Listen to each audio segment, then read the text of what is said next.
My Sonder Camino is 6 months old, so how is it doing? Overall, it is great, but there are a couple of shortcomings. In this video, I'll tell you the good points and the niggles. I bought this bike in May 2019 and now it's November, so by now I know its quirks. If you'd like to know why I bought this bike rather than the Kinesis I'd demoed, then click the info button above and watch the Titanium test video comparing the two. Probably the best thing about this bike is how comfortable it is to ride. I'm getting older, I don't want an aggressive position, so I flipped the stem to raise the front.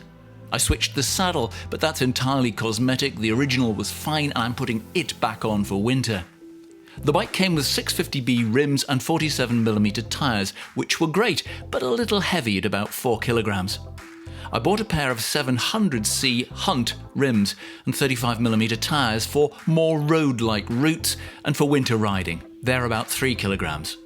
This flexibility, being able to switch between two wheel sets, is a huge positive. If you haven't tried, it is easy to switch the cassette. Even I can do it and I'm no mechanic. With the Hunt wheels and Force group set, the large frame weighs just 10 kilograms, which I think is excellent. My wife has the aluminium medium-sized frame with Rival group set and it's 12 kilograms. The one-by drive system seems a little sticky when changing into a faster gear. Sometimes it jumps 2 and you have to come back 1, but the single chainring is much easier to keep clean, which is important as this bike gets filthy almost every ride. Those are the main reasons I think this is a superb bike, especially for the price.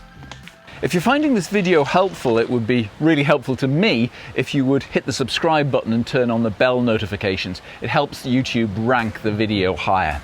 Okay, on to the shortcomings. These clips which hold the cables in place keep popping off, especially when riding and when being washed. It is a rubbish design.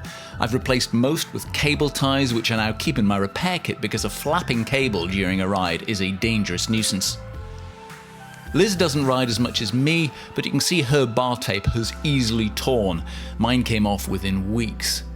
But she does like the flared gravel bars. I don't, they hurt my thumbs when changing gear, so I replaced them and the original bar tape. This is specialised extra thick bar tape with gel padding underneath.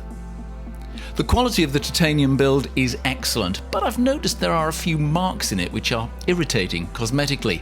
The most obvious are caused by cables, but I thought titanium didn't need protection against cable rub. I doubt it'll wear a hole through, but it's just a niggle. But then there's the wheels. The combination of the Love Mud rims and the WTB Byway tyres are designed to run tubeless. They're tubeless ready, but they come from Sonder as clinchers, and that's how I was running them. But I struggled and struggled to get these tyres off these rims. There's something about the way the bead of the tyre just sits inside the groove on the rim. If you manage to break the seal, fine, you'll be able to get them off. But breaking that seal, I end up having to buy 2 really quite large tyre levers, metal tyre levers, which I didn't want to do, but it was the only way I could get these off. And if I'd had a puncture out in the wilds, I think I would have been quite stuck. I guess it's not a huge deal. Sometimes you just get these combinations, and who's to say a different combination would be any better? But I mention it for completeness.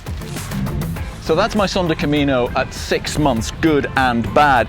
Soon I'm going to be getting it ready for winter, putting on some mud guards, and that's probably going to be another video. In the meantime, you might want to check out these videos from my channel, and if you don't want to miss anything, I please urge you, will you subscribe and hit the bell notifications? It really does help. Thanks very much indeed.